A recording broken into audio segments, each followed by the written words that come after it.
இப்போ சோப்பின்ற பொண்ணோட அப்பாவுக்கு திடீர்னு உடம்பு முடியாம போயிருது. அவனோட மெடிக்கல் செலவு கூட பாக்குறது காசு இல்லாதனால இவளும் எங்கெங்கேயே போயிட்டு வேலை கேட்டு பாக்குறா. யாருமே இவளுக்கு வேலை தர மாட்டாங்க. இப்போ இவனும் வேற வழி இல்லாம அப்பா பண்ண வழியை நம்மளும் பண்ணுவோம்னு சொல்லிட்டு வேற வழி இல்லாம பார்பர் ஷாப்பை நடத்தலாம் அப்படின்னு சொல்லிட்டு முடியெல்லாம் கட் பண்ணிட்டு அப்புறம் பாய் மாதிரியே செட் பண்ணிட்டு எல்லாம் பண்ணிட்டு இருப்பா. வர கஸ்டமருக்குலாம் இவளே ஹேர் கட் பண்ணி விடுறா. இப்போ இந்த கடைக்கு ரேப் சாங் பாடுற ஒருத்தன் ஹேர் கட் பண்ண வந்திருப்பான். இப்போ இந்த பொண்ணு நல்லா பாடுறாங்கிறத தெரிஞ்சுக்கிட்டு இந்த பையனும் எங்க டீம்ல சேர்த்துக்கிறோம், நாங்க காசு தரோம், லிரிக்ஸ் எழுதிட்டா அப்படின்னு சொல்லிட்டு சொல்றாங்க. இப்போ சாங்க கம்போஸ் பண்ணி ஸ்டேஜ்லயும் பாடுறாங்க.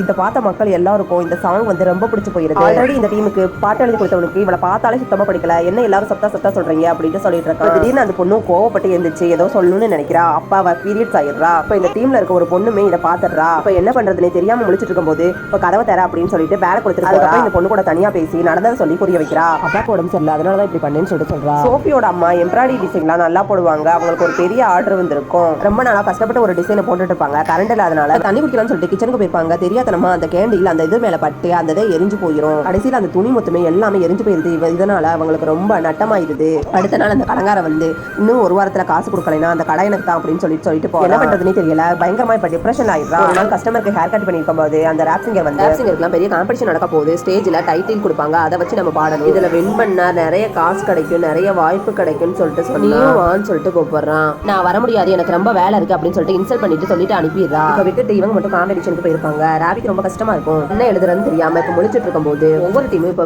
ஸ்டேஜ்ல போய் பர்ஃபார்ம் பண்ண ஆரம்பிச்சிருக்காங்க. வழி இல்லாம அந்த டீம்ல இருக்க பொண்ணு கால் பண்ணி வர சொல்லிடுறா. பார்த்தா அந்த பொண்ணு பாய் கட்டப்லயே வந்திருக்க மாட்டா, சோஃபியாவே வந்திருப்பா. இதை பார்த்து அந்த டீம் மெம்பர்ஸ் சாக்காயிடுறாங்க. இவ என்ன பொம்பளை விஷயத்துல வந்திருக்கான்னு சொல்லிட்டு சொல்றாங்க.